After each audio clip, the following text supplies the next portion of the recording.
Hi, today I'm going to start a new module, DC motor drives. Here we will see different types of motors, then their starting, braking and reversing methods, characteristics of different types of motors. Based on the characteristics, we will decide the application of DC motors. And I'm assuming that you know the basics of DC machines. So let's start. DC motor drives. These are widely used in applications requiring adjustable speed. Adjustable speed, that means different settings of speeds can be obtained from this kind of drives. Then very good speed regulation, frequent starting, braking and reversing. And the application of these drives are found in rolling mills, paper mills, traction, printing press, cranes, excavators. So there are various applications of this kind of drives in industries. The different types of DC motors are separately excited, shunt, series and cumulatively compound DC motors. Now let's see circuit diagrams of these motors. This is separately excited DC motor. This is armature of the motor, field winding of the motor. Now you can see the armature is connected to a DC supply of voltage V and the field winding is connected with another DC supply of voltage VF. As this field winding is excited separately, that's why the naming of the motor is separately excited DC motor. This current carrying armature conductors are placed in this magnetic field, so it will experience a force and it will start its rotation. Now DC shunt motor. Here you can see the field winding is connected in parallel with the armature.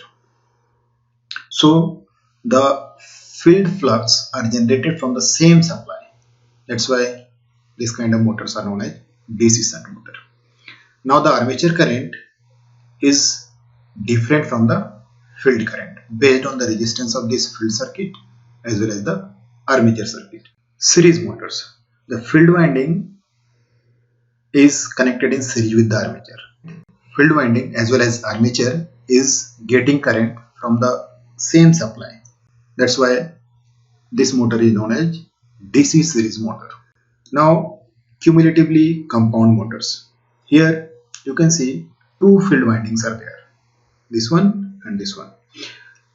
And this is armature. These field windings are connected in such a way that flux produced by this field winding and flux produced by this field winding, both the flux may oppose each other or add up each other to increase the net magnetic field of the machine. So there are two types of cumulatively compound DC motors: differential cumulatively compound and additive cumulatively compound. Now let's select one circuit, DC series circuit, and explain the behavior of the system and analyze this circuit. This is equivalent circuit of DC series motor. This is armature resistance, supply voltage and back EMF is developed across the armature conductors, and the back EMF is represented as E is equal to Ke phi omega m. Phi is the flux produced by the field winding and generally it is flux per pole in Weber. Omega m is the speed of the machine in radian per second and K is the motor constant. So some basic equations we can write and these equations are applicable to all types of DC machines. So here E is equal to K into phi into omega m. This is equation number 1. Now applying KVL in this loop, we can write supply voltage V is equal to E plus voltage drop across the resistance IARA. IA is the armature current. So V is equal to E plus IARA. Then torque. Torque is equal to Ke phi Ia, where phi is the flux per pole in Webers as I told. Then Ia is the armature current in ampere. V armature voltage in volts, Ra resistance of the armature in ohms. Omega m is speed of the armature in radian per second and T is the torque developed by this motor. in Newton meter, and K is the motor constant. So from above equations, it can be written as omega m is equal to V by Ke phi minus Ra Ke phi Ia. Just substitute the value of E in this equation. Ke phi omega m, then Ia as T by Ke phi. So you will get finally omega m is equal to V by Ke phi minus Ra Ke phi square into T. So from this expression, we can develop the torque speed characteristics of this DC series motor. Let's see another circuit. Here it is separately excited motor. In this case, only difference is that flux is not directly proportional to the current. If we are assuming this flux is constant, then Ke phi is equal to K. For a particular value of this field current, this flux is constant, and the operation of the device is at fixed field current. So Ke phi is equal to constant. So the expressions torque is equal to K into Ia. So the earlier expressions, this torque is equal to K phi A, this becomes constant. So torque is equal to K into Ia.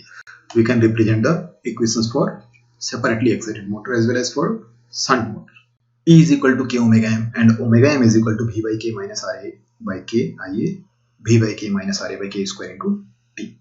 So from here we can draw the torque speed characteristics of separately excited motor as well as DC shunt motor. So characteristics of this and this motor are same. Let's see the characteristics. Here the torque speed characteristic is a straight line. Now for DC series motor, there it is.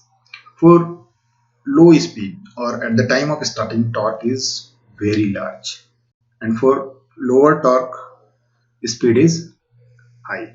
So torque speed characteristics is like this. Because of that one, series motors are used for high starting torque. Then this is your compound motors. For compound motor, we can see there is a drop in speed with increase in torque. So we can see that as the speed is almost constant, a very good speed regulation is obtained from separately excited DC motor. Now let's see torque current characteristics of these motors. So here for separately excited DC motor, it is a straight line. We can say it is linear. So the torque is proportional to Ia. But in case of compound and series motor, torque is not directly proportional to current.